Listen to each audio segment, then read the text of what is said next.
Kumwanasikana wangu amera chipfuva nhasi. Zvinoda kuibhomba nevhangeri. Katsika kako kekuputsa haruri pwere isati yawanikwa. That's why wakuti mashure kupinda marriage. Nekuti wagara watenda Satani kupinda mauri. Ndiri kutsvaga jaya rakachenjera. Nekuti ndo rinobata godzi richiti panyika ndichaemurei. Raona chikara chakandikwa panyika kuti chine nzara renyota. Achigute nekudya pambi. Zvino iri jaya richatsvaga ushasha richifambi panyika. Rakutsvaga ushasha nekuziva Mwari. Rinoziva kuti rikaona Mwari raona nemari. Kune pfuma inonzi Jesu isingakupere kudyiwa. Zvino kana zvakadaro iboka rabhari kusvika riri muchera zvipizo zvegena. Tarira ushongedza korona yemunzoka dzishingirira. Chiona zvaita rukanda rwako nekutsva nezuva. Dikitara uinaro nekutananiswa nembudzi. Zvawaita musana nekutungwa nenguruve. Chetedza kadyiro kako kudya kuzadza dumbu. Zvino nhasi wasangana nekutaura kunodhura. Chiti makorokoto zuva rabuda. Nekuti nakukubvisa kuchana nechikuisa kumushana. Chiseka kadyiro kako kudya kuzadza dumbu. Ukodya kudya kuvaka muviri.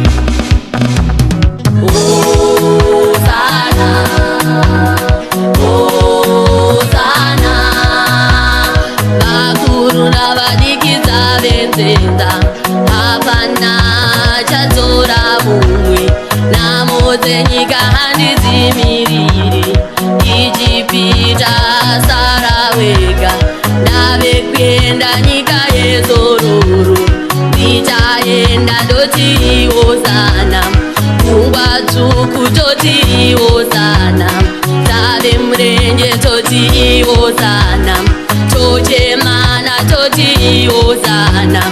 Mudzinzendo totiwo sana. Namarasta otiwo sana. Pose pose totiwo sana. Oh sana. Oh sana. Oh sana. Oh sana.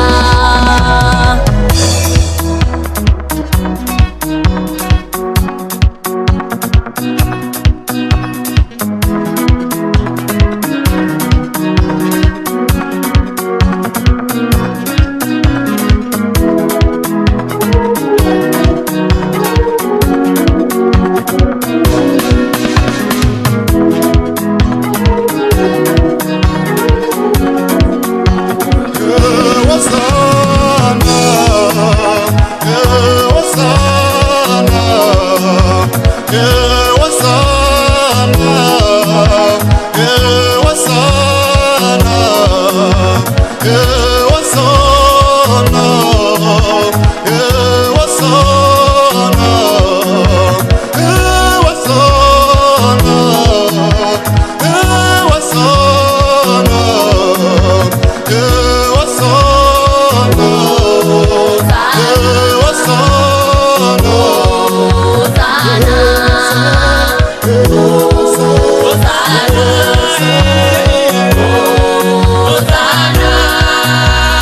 Hosana.